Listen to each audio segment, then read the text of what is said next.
Nataka kuzungumzia kitabu cha Warumi.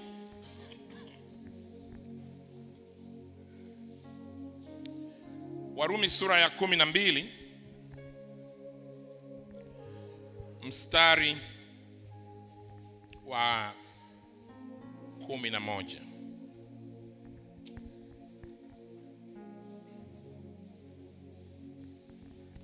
Warumi 12 mstari wa 11.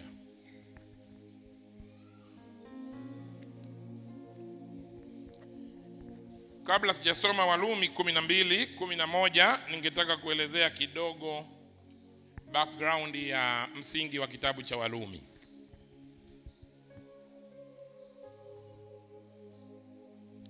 Waraka huu Paulo aliwaandikia watakatifu huko Rumi. Huu ni moja wa nyaraka za kina sana katika Agano Jipya. Waraka wa Warumi ni waraka wa kina sana katika Agano Jipya. Kwa kuwa Paulo alikuwa amepanga kuzuru Rumi na kwenda mpaka Hispania, katika Warumi 15 mstari wa 24, 28 na mstari wa 32, akiwa amezuiliwa katika mipango yake ya awali, katika Warumi sura ile ya 1 mstari wa 13 na Warumi sura ya 15 mstari wa 22. Yawezekana aliandika waraka huu kwa kusudi la kujitambulisha kwa kanisa la Rumi kwa ajili ya maandalizi ya safari yake, na pia ili kueleza kwa muhtasari msingi wa mafundisho yake. Kwa sababu hii, waraka huu umepangwa vizuri kuliko nyaraka zake nyingine. Umepangwa vizuri sana waraka huu. Kwa njia hii anawahubiri Injili kama alivyoitambua. Anaanza kwa kueleza kwamba wanadamu wote wametenda dhambi na kupungukiwa na utukufu wa Mungu. Kwa hiyo Wayahudi na hata watu wa mataifa hawawezi kudai haki mbele za Mungu kwa sababu ya dhambi zao zinafuta haki hiyo. Lakini Mungu kwa neema yake alituhesabia haki tuliyopoteza. Yeye alitupenda hata wakati tulipokuwa wenye dhambi. Warumi sura ya 5 mstari wa 8. Kwa njia hii ya kuhesabiwa haki na Mungu katika mwanawe, tunaweza kuwa washindi katika maisha ya Kikristo.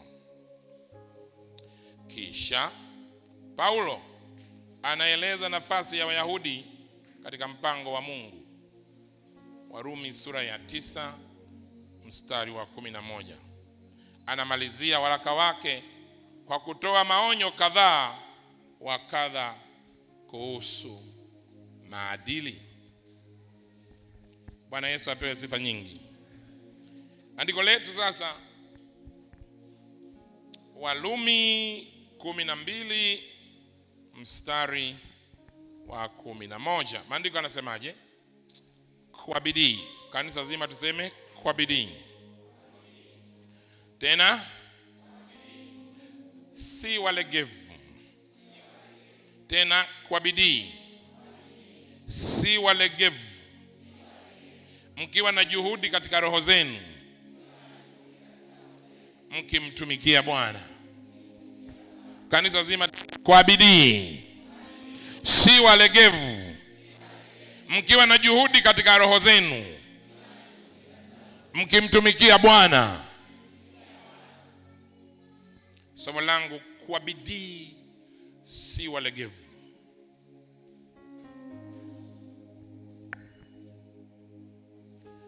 Kwa bidii, si walegevu. Ile mwanzo nilikupa utangulizi wa kitabu. Sasa nataka kutoa utangulizi wa somo langu kwa dakika chache. Ni muhimu kufahamu kuwa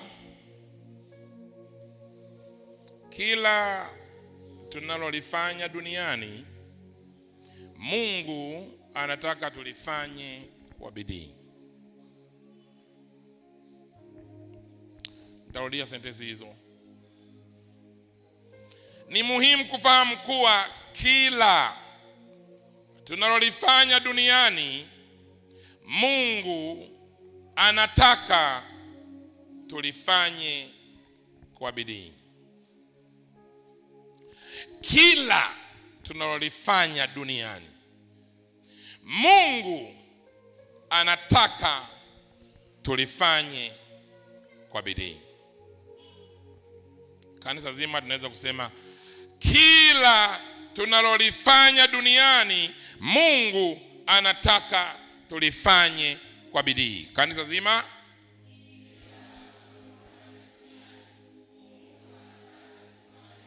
Tena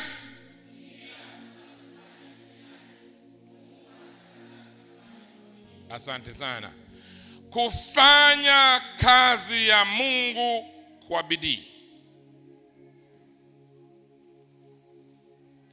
Kufanya kazi ya Mungu kwa bidii. Kumwabudu Mungu kwa bidii.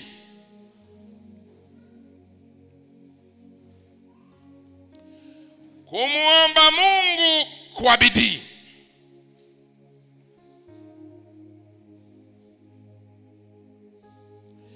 Kufanya kazi ya Mungu kwa bidii.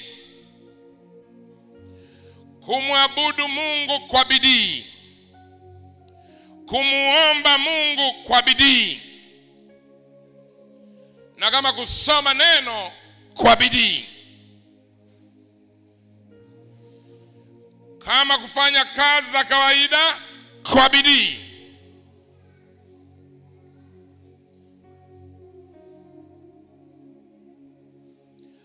Kwa bidii. Mungu anataka tuwe na bidii. Kwa bidii. Mungu anataka tuwe na bidii.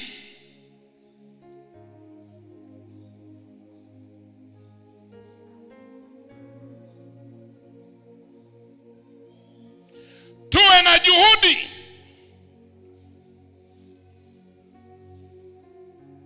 Katika kila jambo. Haya ni mapenzi ya Mungu kabisa na ni kanuni ya mafanikio. Kwa bidii. Haya ni mapenzi ya Mungu kabisa na ni kanuni ya mafanikio. Kwa bidii.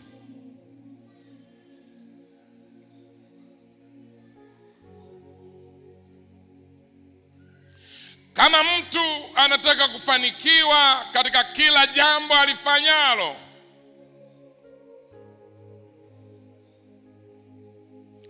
basi ni muhimu jambo analolifanya likafanyika kwa bidii.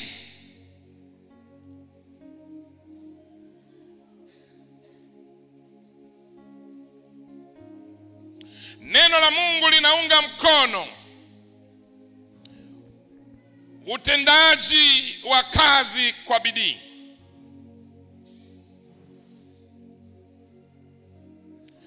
Na linaeleza faida za kuwa na bidii katika kila jambo.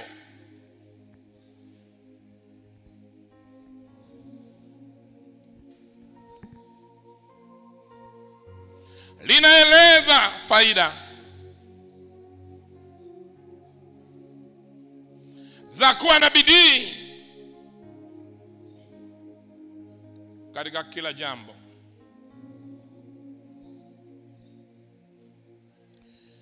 Kama unaomba kwa bidii. Kama unafanya kazi ya Mungu, unafanya kwa bidii. Kama unafanya kazi yako ya kawaida, unafanya kwa bidii. Kama unasoma kwa bidii. Bidii imebarikiwa.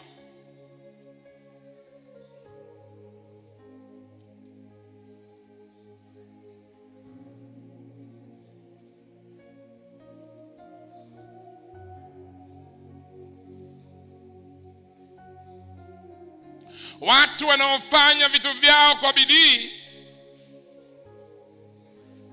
hata mambo ya kula yako mbele. Sijui eti mpaka ninywe chai, eti sijui mpaka sijui nini. Mtu mwenye bidii huwezi kukuta na mazingira kama haya. Eti sijui sijanywa chai, unajua mimi nimeshindwa kufanya hiki kwa sababu sijanywa chai. Unajua mimi yani ikifika lunch time, yani ikifika tu lunch mimi sina matatizo, yani sina mchezo na kula. Ikifika lunch time lazima nile kwanza.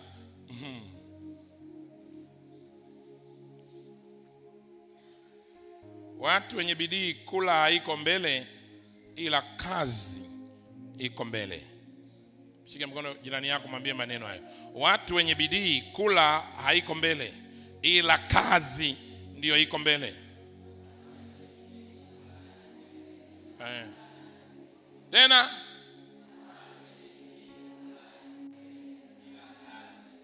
muulize jirani yako, wewe mbele nini? Kitu gani kiko mbele yako wewe? Mimi ukiweka kazi na kula, mimi siwezi kuchagua kula hata siku moja, kwanza sina mpango wa kula. Inapokuwapo kazi, mimi mambo ya kula yapishe kule. Bwana Yesu asifiwe sana. Mimi kazi. Na hata mnajua kwamba sisi wanaume Mungu alitupa kazi kwanza. Mungu sisi alitupa nini? Kazi kwanza. Sisi Mungu hakutupa kula. Mwanaume amepewa na Mungu kazi. Kipaumbele cha mwanaume ni nini? Kazi, sio kula. Kula mnaachia wanawake. Umeelewa bwana? Mzentala la fly. Mambo ya kula mnawaachia nani? Baba Jose, umesikia hiyo? Tutafute hela wale. Muona bwana? Nataka nikwambie, mafuta utapata kwenye kufanya kazi. Mafuta utapata kwenye kufanya nini? Kazi. Utafanya kazi utapata mafuta.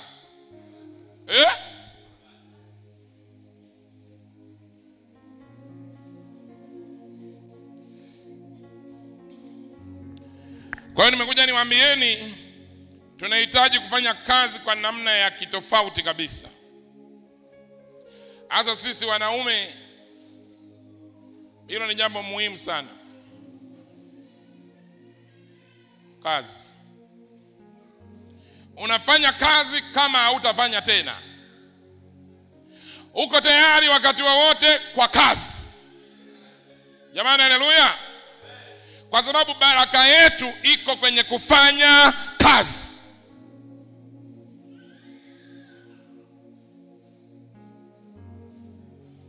Sio kwenye kuomba na kusaidiwa. Mwanaume sio mtu wa kusaidiwa. Mwanaume sio mtu wa kuomba. Nasema uongo? Sisi wanaume sio watu wa kuomba sisi. Sisi sio watu wa kusaidiwa. Sisi sio watu ukaa unasubiri msaada, si ndio? Sisi ni watu wa kufanya nini? Mwanaume unatakiwa kufanya nini? Sio tena mwanaume unakaa pale unahangaika unatafuta namna ya kuomba mtu.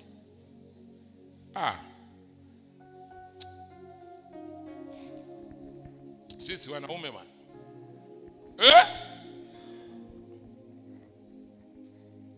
Mimi nafanya kazi masaa 24. Nafurahi nikiwa nimechoka nikitoka kufanya kazi ya Mungu. Nimeitwa na Mungu kufanya hiyo. Tangu kuzaliwa kwa mama yangu. Kabla sijapewa jina, mama yangu alimuomba Mungu. Na akapewa nafasi ya kutoa jina. Alitoa jina kutoka kwa Elia Mtishbi. Ndio maana nasikia Saa Elias. Ile ni Elia.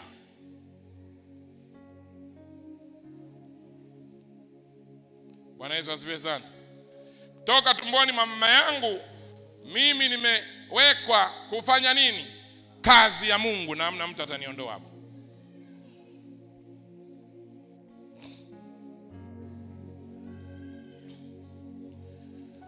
Mungu atataka bidii katika kila jambo tutakalokuwa tunalifanya. Kwenye bidii kuna matusi, kuna kashfa, kuna dharau. Unajifanya wa kiroho, unajifanya mtumishi wa Mungu, unajifanya una upako, unajifanya una Mungu. Kwenye bidii hayo mambo ni ya kawaida, lakini hayawezi kukuondoa kwenye kusudi la Mungu.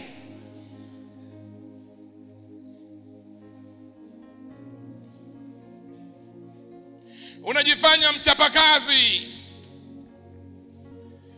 Nimeamua kusimama na Mungu. Nimeamua kumfuata Mungu. Nimeamua kufanya kazi ya Mungu na wala sio kutafuta hela wala masiara.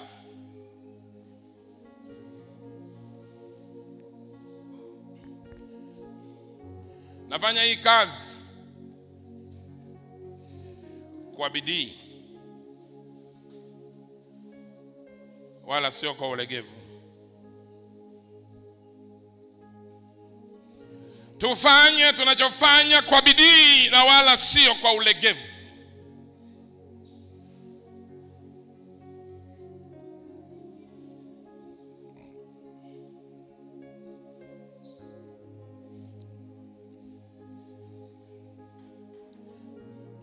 Biblia ya Kiingereza inatumia neno zeal.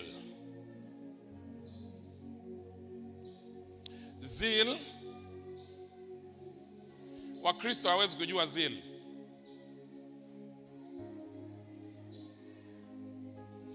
Zeal, watu wa dini nyingine wanajua zeal ni nini.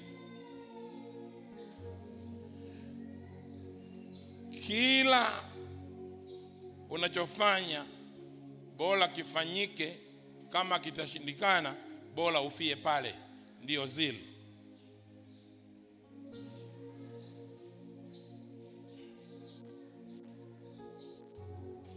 Mmenielewa? Mmenielewa ndugu zangu? Biblia nyingine inatumia maneno hot.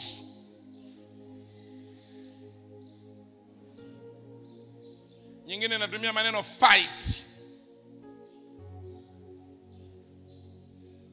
Nyingine inatumia maneno burning, burning desire.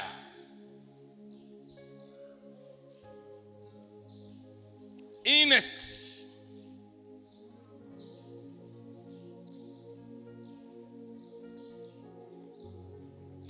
Ili kustawi na kufikia baraka za Mungu, unahitaji kuambatanisha bidii.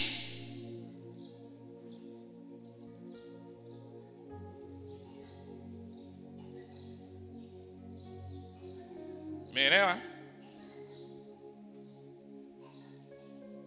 Neno hilo kwa bidii au kwa juhudi katika Biblia ya Kiyunani linasomeka kama agonizomai. Agonizomai unafanya kama kila kitu uhai wako unategemea pale. Agonizomai. Agonizomai ni kufanya kitu kama maisha yako yanategemea pale.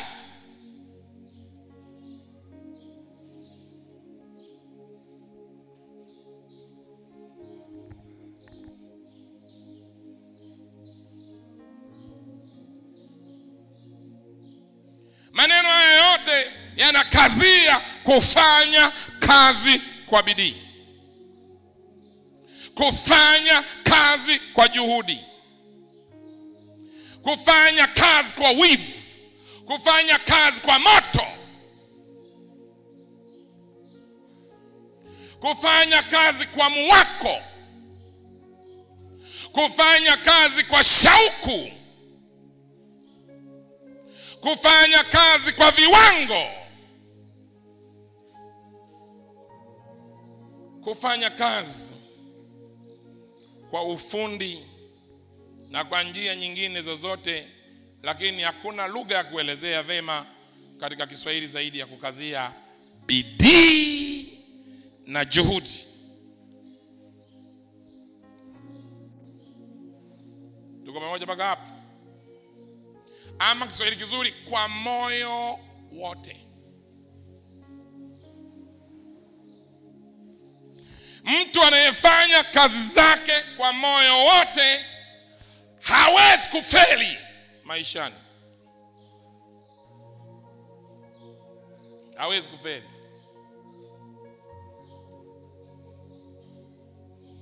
Biblia inatupa vielelezo vya mambo ya namna ya kumpenda Mungu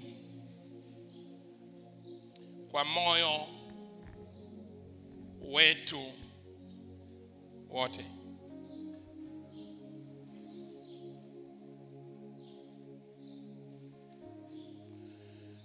Kumbukumbu la Torati sura ile ya 6 mstari wa 5.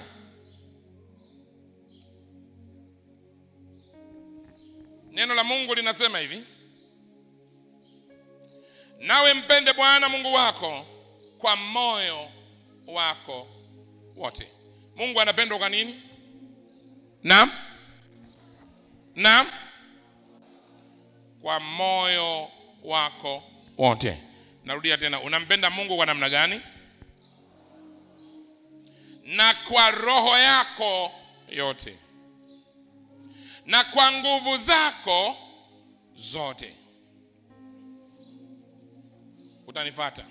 Sema maneno haya: nawe mpende Bwana Mungu wako. Hiyo sauti haitoshi. Kama unasema, unatakiwa kusema kwa bidii. Kwa moyo wako wote, na kwa roho yako yote, na kwa nguvu zako zote. Kwa maana nyingine, kwa maana nyingine, Biblia inataka tumpende Mungu kwa moyo, kwa roho, kwa nguvu. Hii ni maana yake bidii.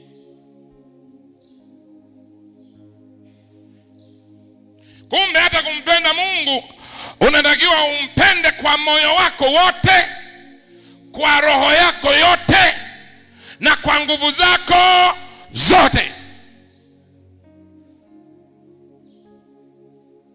Hiyo ndio namna ya kumpenda Mungu.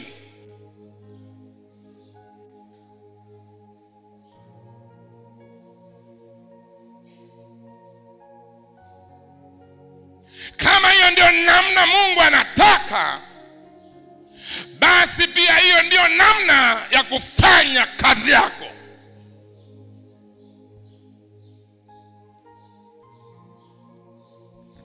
Yakobo 5:16. Ungameni dhambi zenu ninyi kwa ninyi na kuombeana mpate kuponywa. Kuomba kwake mwenye haki kwafaa sana. Akiomba namna gani? Akiomba namna gani? Akiomba namna gani? Ndiyo nataka nikuhakikishie, Yesu Kristo alitufundisha hiyo. Aliomba mpaka jasho la damu. Maombi ili yalete ushindi, muombaji lazima aombe kwa bidii.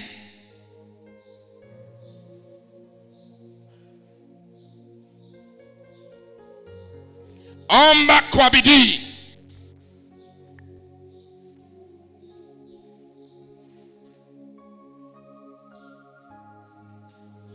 Unaona, hata katika kuomba Biblia inatutaka tuombe kwa bidii.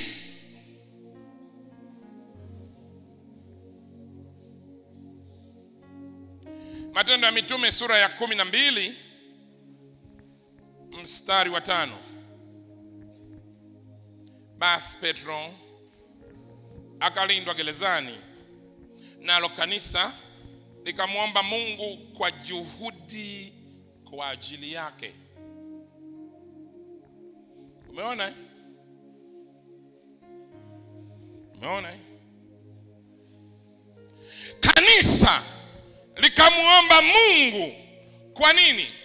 Kwa juhudi kwa ajili yake. Ukiliombea jambo kwa juhudi, jambo hilo haliwezi kukwama. Hata kama ni baya kiasi gani, Mungu atalibadilisha, kwa sababu muombaji ameambatanisha na juhudi ndani yake.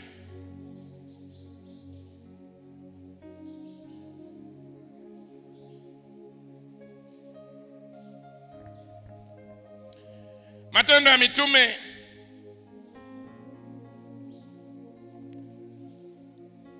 kumi na 18 mstari wa 25 hadi mstari wa 20. Matendo ya Mitume 18 mstari wa 24 hadi mstari wa 25. Basi Myahudi mmoja jina lake Apolo, mzalia wa Iskaria, mtu wa elimu, akafika Efeso. Naye alikuwa hodari katika nini? Maandiko. Mtu huyu alikuwa amefundishwa njia ya Bwana, na kwa kuwa roho yake ilikuwa ikifanya nini? Ikimuwaka, alianza kunena na kufundisha kwa usahihi habari za Yesu. Naye alijua ubatizo wa Yohana tu. Apolo alikuwa hodari, yani alikuwa na juhudi, na hata alipoanza kuhubiri alikuwa nazil. Yani napenda yale maneno mazuri yanayotumika. Roho yake ilikuwa ikimuwaka. Roho yake ilikuwa ikimuwaka. Apolo huyo.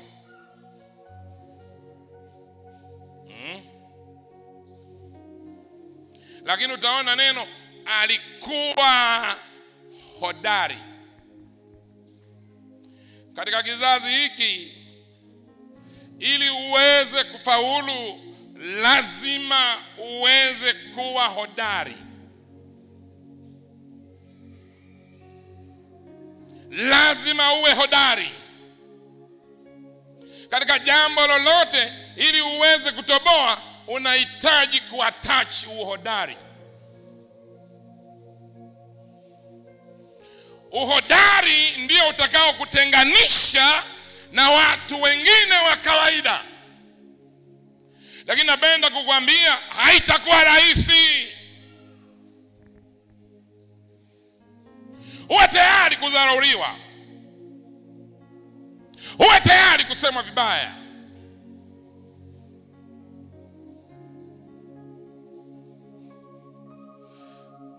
Lakini wewe attach uhodari, attach juhudi. Ni biashara, weka juhudi. Unaamka mapema, unafunga ukiwa umechelewa. Weka juhudi. Juhudi imebarikiwa.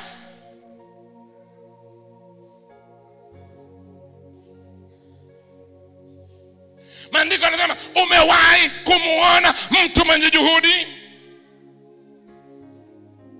Huwa anaketishwa kwa watu wenye cheo. Tunahitaji kuweka juhudi katika yale yote tunayoyafanya. Ni unafuga kwa juhudi. Ni unalima kwa juhudi. Ni unafanya nini? Unafanya kwa juhudi.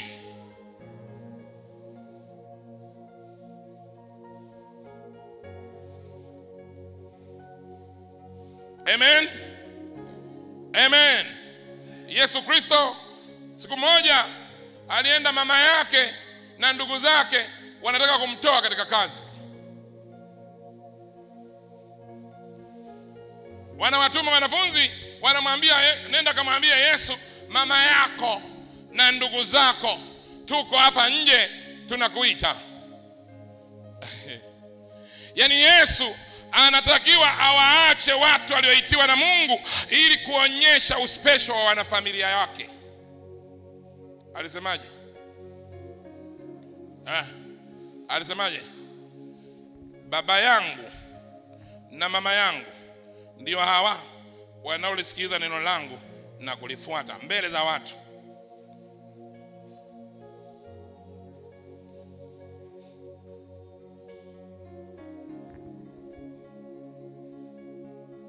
Mama aliendelea tena.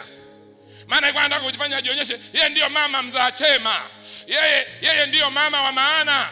Kwa hiyo Yesu aache mambo ya Mungu, aitikie mama yake na ndugu yake.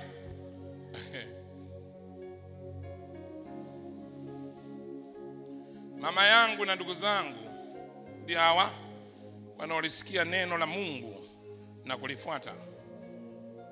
Mama mwenyewe akapoa.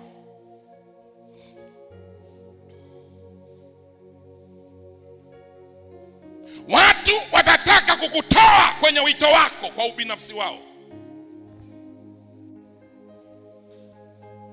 Watataka wakutoe kwenye jambo ambalo unatakiwa kulifanya kwa ubinafsi wao, kwa furaha zao. Yaani vile inavyowapa wao furaha ili wakutoe. Usikubali. Huwezi kupata hasara kwa faida ya mtu mwingine. Mimi maisha yangu ni kufanya kazi ya Mungu. Nikiacha kufanya kazi ya Mungu, kesho sitoboi.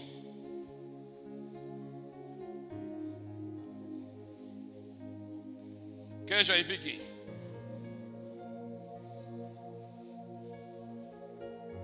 Unahitaji kuangalia kwa umakini.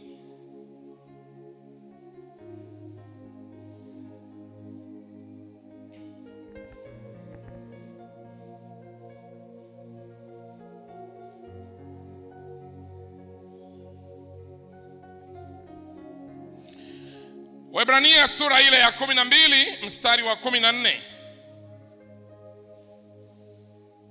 Tafuteni kwa bidii. Umeona maneno haya? Tafuteni kwa bidii kuwa na amani na watu wote. Na huo nini? Utakatifu ambao hapana mtu atakayemwona Bwana asipokuwa nini? Bidii. Ni heri uwe umechoka kwa sababu umefanya kitu, kuliko uwe umechoka haujafanya kitu.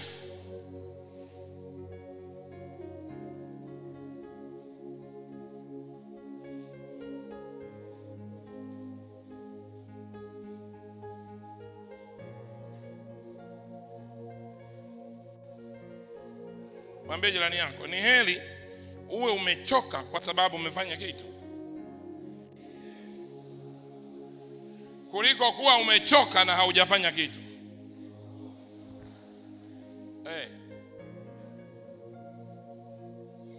Unajua kuna ule uchovu, umechoka tu na hujafanya kitu.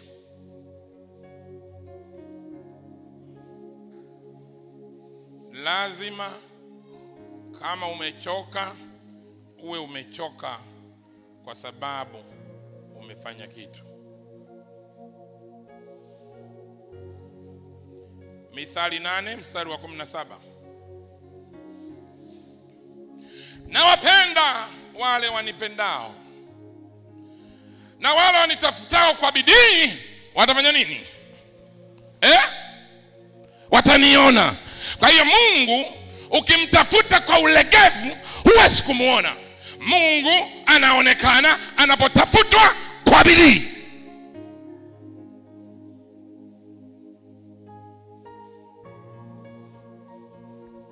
Tupo pamoja? Na wapenda wale wanipendao, na wale wanitafutao kwa bidii wataniona. Biblia inatia moyo kumtafuta Mungu kwa bidii. Bidii inahitajika katika kila eneo.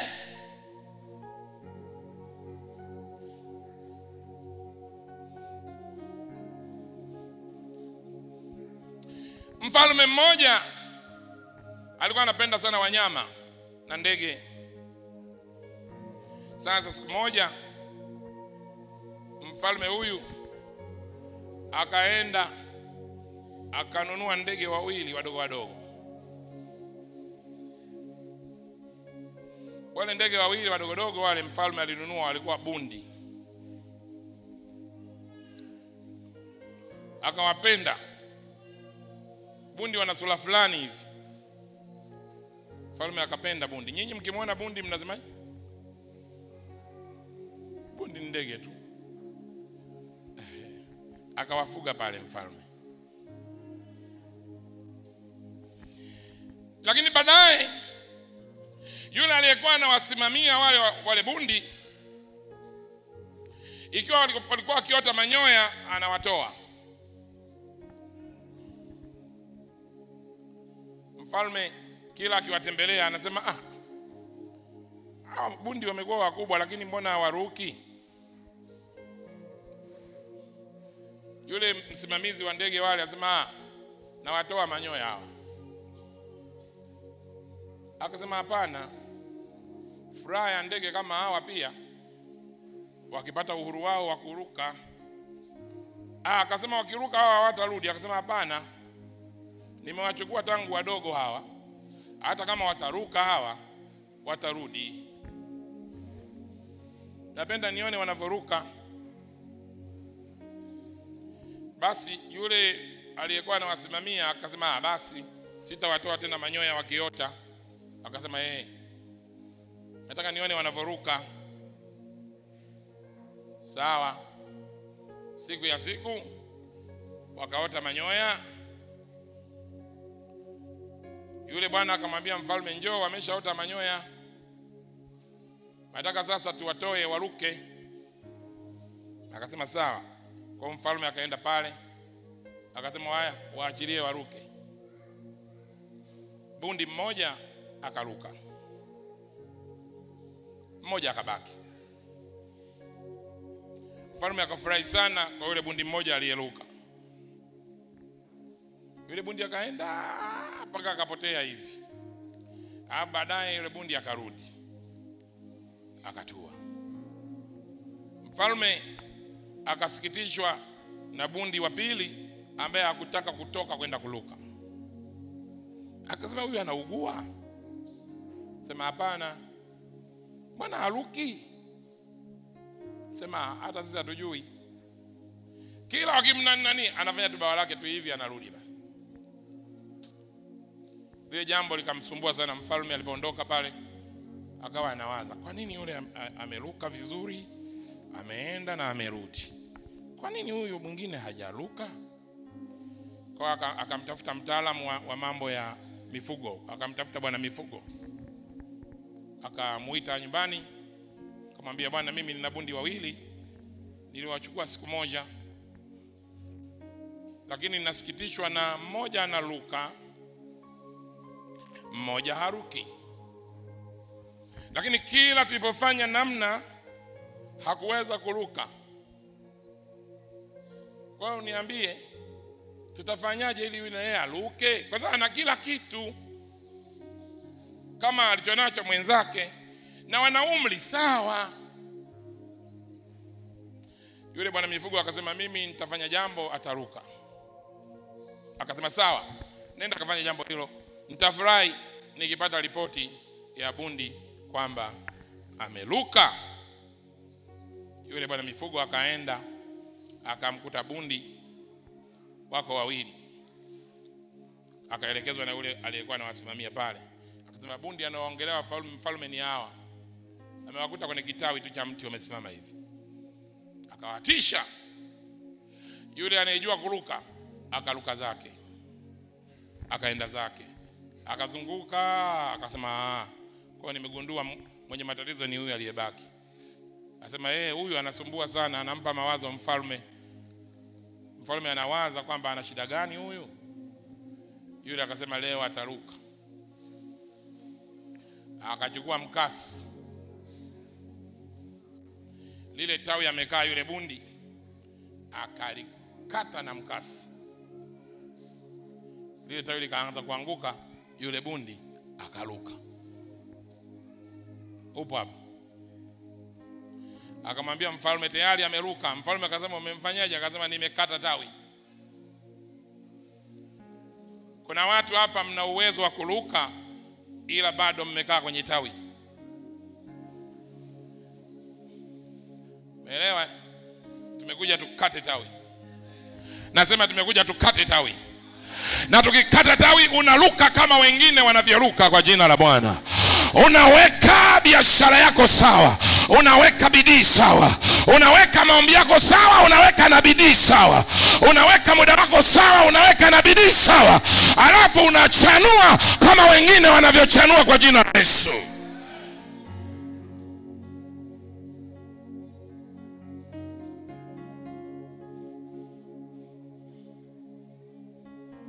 Piga kelele kwa damu ya Yesu.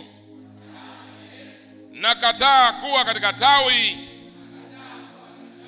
kuanzia leo katika jina la Yesu. Unajua watu wengi leo tulioko hapa tuko na mbawa za kurukia. Tunajua kuruka na tunajua wapi kwa kurukia, lakini tumekaa bila sababu na hatufanyi lolote na tunabaki watu wa kawaida. Umeelewa?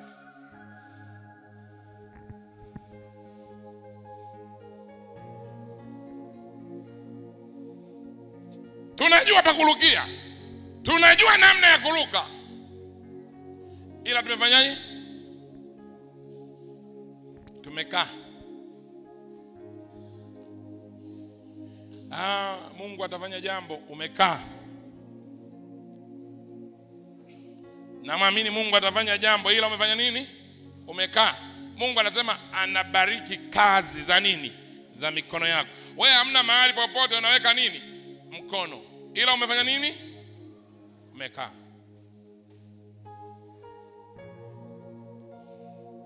Tukate tawi. Amen. Tukate tawi. Unakuwa kama watu wengi wanapoendekeza wazungu, akimuona mzungu anaanza na kujifanya mimi ni yatima, baba mzima yatima. Roho chafu zile. Anataka kusaidiwa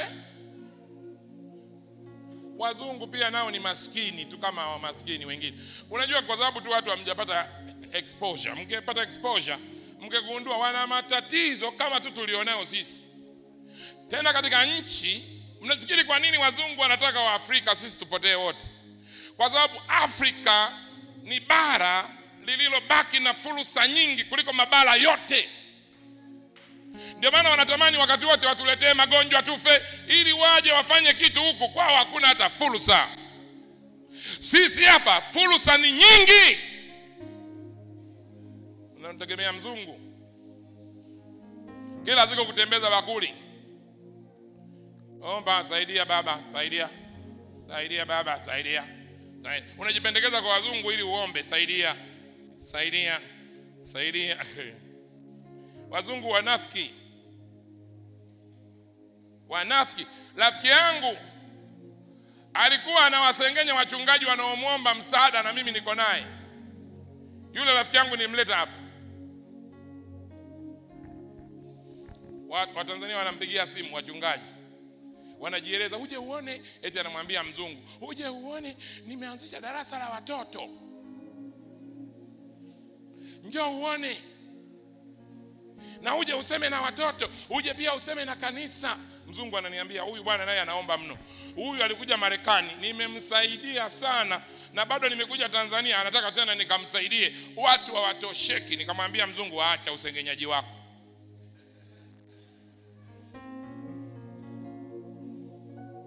Wewe unajifanya una hela.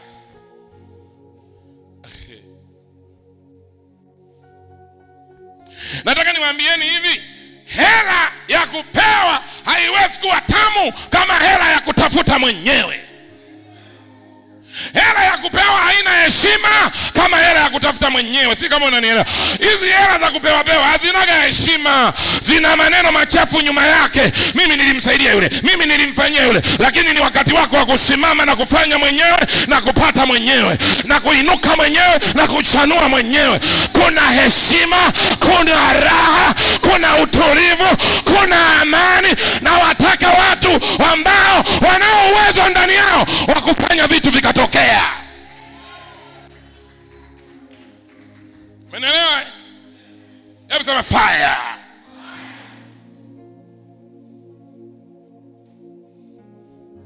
Tunaweza.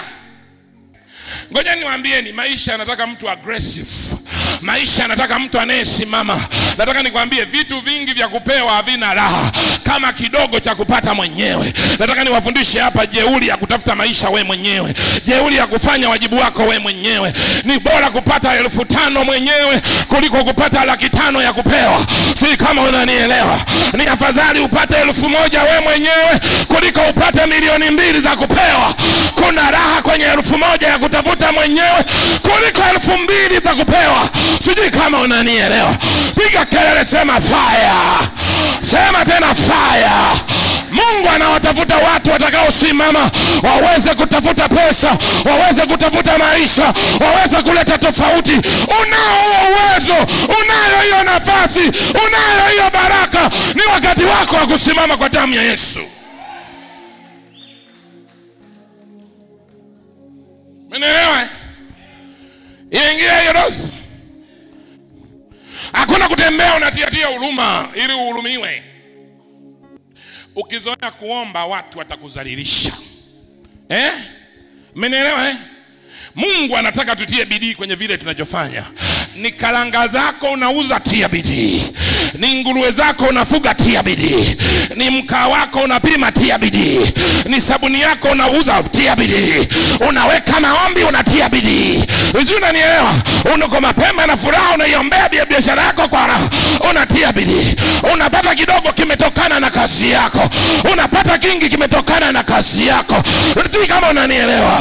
Hauhitaji kumnyenyekea mtu yoyote kwa kitu chochote kwa jina la Yesu.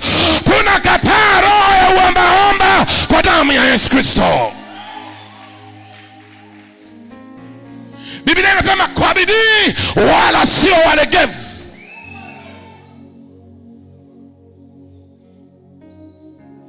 Mimi nimekataa misaada mingi sana.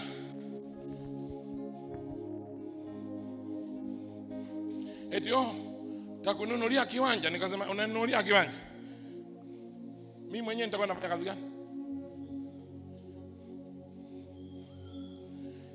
Kiwanja tukinunua, baraka zitakuwepo kwenye maisha yetu siku zote, kwa sababu kanisa litakuwepo siku zote. Hatuwezi kutoa hiyo fursa kwa mzungu.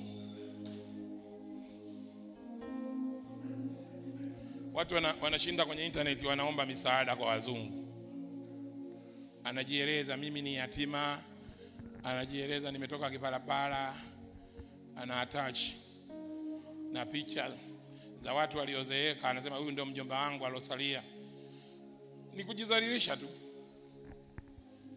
Hauna nguvu. Nakuuliza, hauna nguvu wewe? Nakuuliza, hauna nguvu wewe? Nione kama mna nguvu. Hebu inua mikono wenye nguvu niwaone nyinyi. Nauliza tena, hamna mikono nyinyi? Hebu inueni mikono nione kama mnayo.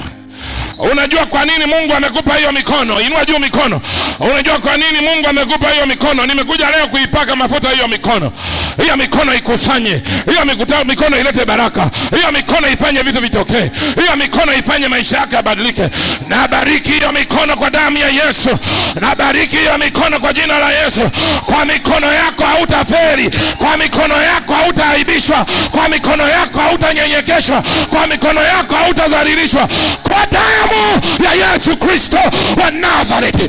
Napaka mafuta mikono. Napaka mafuta mikono. Napaka mafuta mikono. Napaka mafuta mikono. Napaka mafuta mikono. Piga kelele, sema fire. Fire. Fire.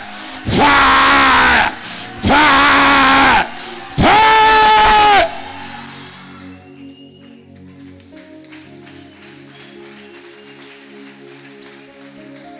Ni dereva wa bodaboda, mapema alfajiri na mapema umeshaiosha bodaboda yako. Unajua watu wanapenda bodaboda safi. Shaiosha, shapiga maombi huko kijiweni mapema.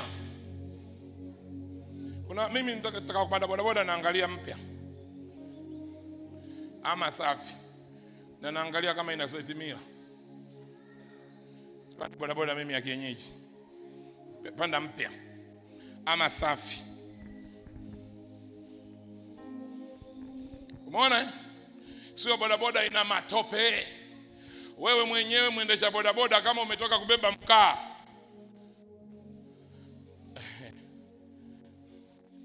unakuwa kama Makonda, uniform mpaka imeota kutu.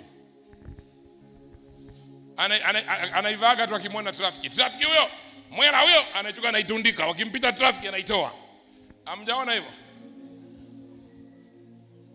Ndugu zangu, Mungu anasema una mabawa. Mungu anasema unajua kuruka. Mungu anasema unajua pakurukia. Mungu amenituma nije nikate tawi. Nasema nakata tawi. Mimi sina mtu wa kunisaidia. Huhitaji msaada kwa mtu yoyote. Una nguvu, uko hai, unaweza kuanzia hapo kwa jina la Yesu.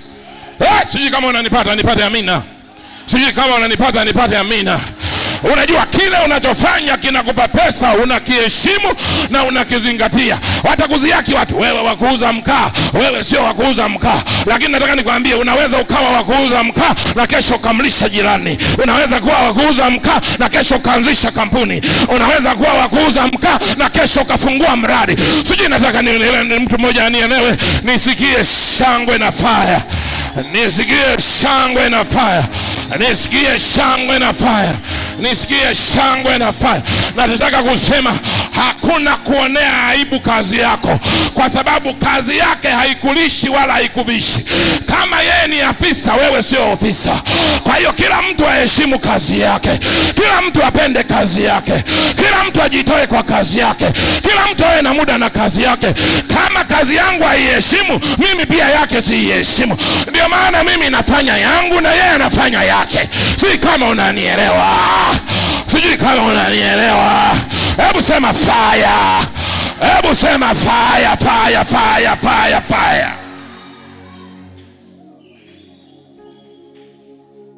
Eti mtu unauza vitu vyako, unamwona mtu unajificha. Unajifichia nini? Eti asinione jirani. Asikione jirani. Jirani anakupa hela kula. Anakupa kodi.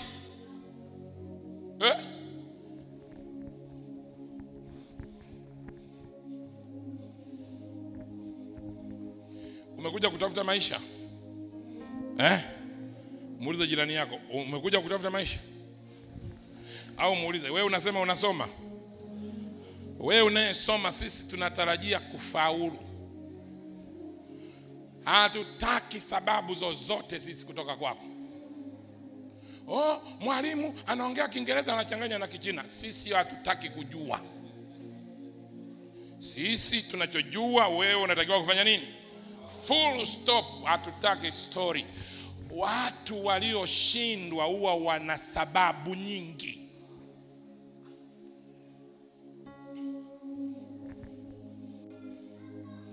Kwa hiyo mwambie jirani yako, hatutaki sababu zako. Sisi tunataka jambo hilo. ufaulu, utupe matokeo.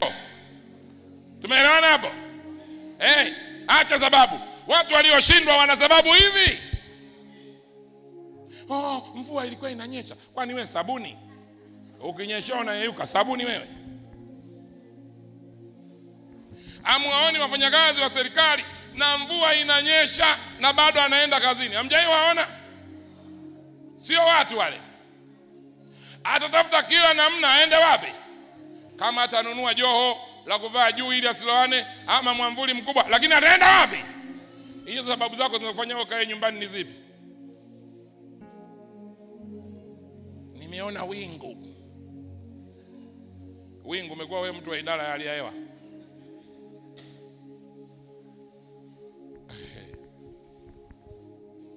Ndugu zangu, twendeni tutafute hela. Hii dunia, kama hauna pesa huna haki ya kufanya maamuzi. Kama hauna pesa huna haki ya kutoa sauti. Umeelewa? Money talks. Kama una hela, hela inaongea. Kama hauna hela unanyenyekea tu, sio? Kaka mmoja mkubwa nani alinisimulia story juzi, walikuwa wadogo zake wanataka kumfukuza kwenye kikao. Hana hela. Kwa hiyo unajua wadogo zake kwenye kikao walitoa hoja gani? Alipokuwa anakuja, alipokaa wakasema, kikao hiki tulichokaa kama wanafamilia tunataka watu wote waliojenga nyumba ndio wakae hapa. Wanajua kaka yao mpaka sasa hivi kapanga. Kaka kaanza, huo ni ujinga, hamwezi kunitoa hapa. Mimi ndo kaka yenu mkubwa. Akasema, umesikia kanuni ya kuwa kwenye kikao?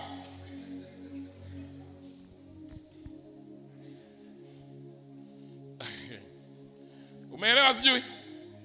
Mimi nikiwaangalia nyinyi naona umri bado, naona uwezo mnao, naona nafasi mnayo, naona na Mungu mnaye, naona mnaweza kuwa vyovyote mnavyotaka kuwa. Hili ndio jambo ndani yangu linaniwaka.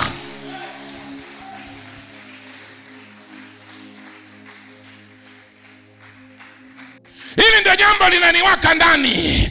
Sijui mnanielewa? Inawezekana. Piga kelele, inawezekana. Tena. Wewe unaweza kuwa mtu yule aliyefanikiwa kwa mikono yako. Na mimi nataka uwe mtu huyo. Na mimi nataka uwe mtu huyo. Na mimi nataka uwe mtu huyo. Ili uwe na raha, ili uwe na nafasi, ili uwe na furaha, uwe mtu yule kwa jina la Yesu. Unataka heshima? Twende tufanye kazi kwa bidii. Kama tunaomba Mungu tunaomba kwa bidii. Kama tunakuja kwenye ibada tunakuja kwa bidii. Kama tunamwabudu Mungu tunaabudu kwa bidii. Kama tunamtolea Mungu tunamtolea kwa bidii, kama hatutatoa tena. Kama tunamsifu Mungu tunamsifu kwa bidii, kama hatutasifu tena. Kama ndio siku yetu ya mwisho, baada ya pale hatuna uhai tena. Yaani unafanya kitu chako kwa bidii. Sijui kama mnanielewa watu wa NCC. Sijui kama mnanielewa. Piga kelele, sema fire. Sema fire. Ya.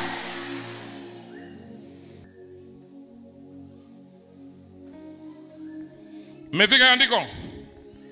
Ngapi hiyo? Na?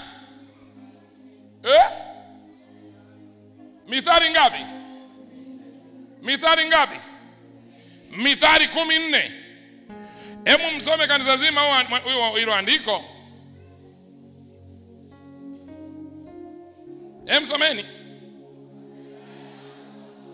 Naam. Atafanyaje? Wewe ile Biblia yako iko sawa? Someni tena.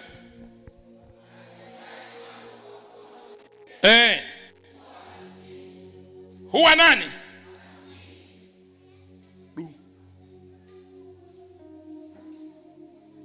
Very clear. Hapo hauna laana wala usumbuli na pepo. Atendaye mambo kwa mkono mlegevu huwa nani? Maskini. Na mimi nataka, ukitaka kufaulu maisha, ondoa mentality ya kusaidiwa. Tengeneza mentality ya kila kitu kinakutaka wewe ufanye ili kitokee.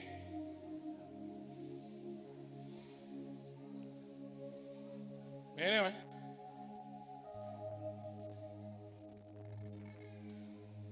Kila kitu kinakutaka wewe ufanye kitu ila kitokee. Hii ndio mentality sawa sawa.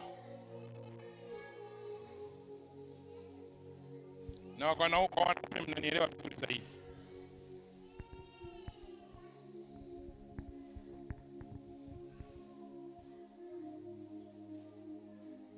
Sisi wanaume ndio maana tunakufa mapema. Kwa sababu nyumbani hakuna mtu anatuelewa sisi. Uongo?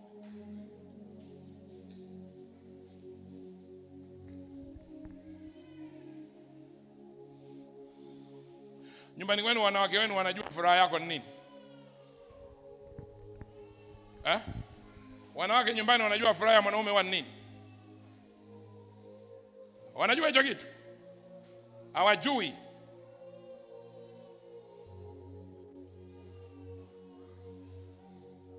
Na ndio maana wajane ni wengi kuliko wagane.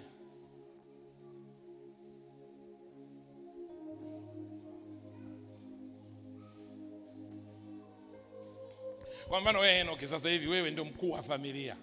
Umeona matatizo haya? Kwa hiyo kwa mfano wewe sasa ukipata tatizo, wewe ndio mkuu wa kaya. Umepata tatizo, utaenda kumwambia mdogo wako? Sisi wanaume hatunaga mtu wa kusema naye mpaka tupate mtu anayetuelewa.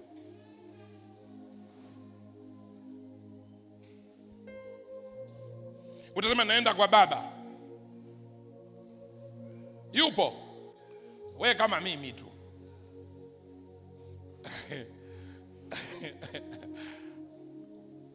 Naenda kwa baba akanishauri, yupo?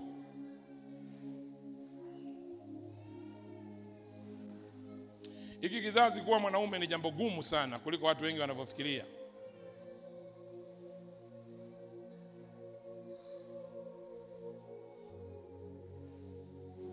Kwa sababu at least hata tungepata mtu anaelewa, unapata relief.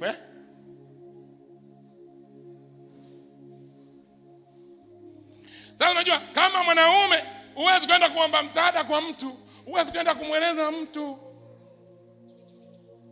Wewe ndio tegemeo. Yaani ukianguka wewe, mzee Anatoli, umeangusha familia.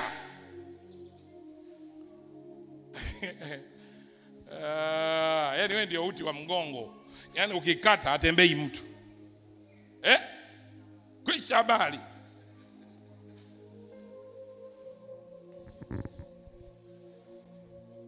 Na ndio maana kama tunajua hilo wanaume, we have to fight.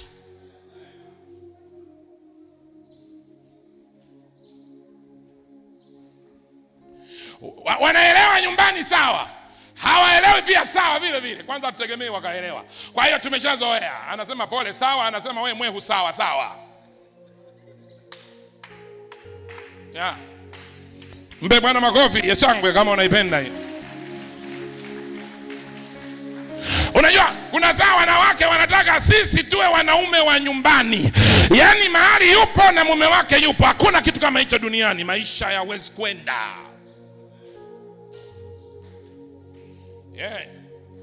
Nawaambia kitu cha kweli. Mwanaume akiwa nyumbani na mwanamke yuko nyumbani, hamna maisha. Wanawake ambao waume zao wako nyumbani wanaelewa hiki mimi ninachoongea. Uongo? Nyumba inapoteza matumaini baba akiwa nyumbani na hamna kitu kinafanyika. Umeelewa? Mimi baba yangu aliniambia jambo moja, ukiwa huna hela na hujui utapata wapi hela, na familia inajua huna pesa na hujui utapata wapi, babangu aliniambia jambo, ondoka nyumbani. Familia watakuwa na matumaini baba ameondoka, akirudi atarudi na kitu.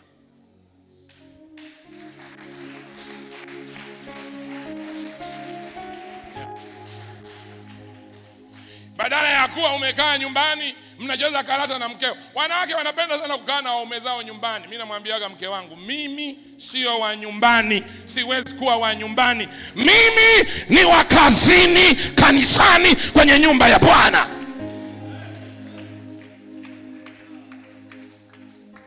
Umenipata? Nafikiri Elliot anaielewa Elliot anaelewa Anasikia tu simu, sitarudi nyumbani Dodoma hiyo. Muda gani sijui, watasema huko ninakoenda. Wanawake wanataka kitu cha ajabu. Awe na mume wake nyumbani, wanaangalia watoto wanacheza cheza. Utakula watoto wako.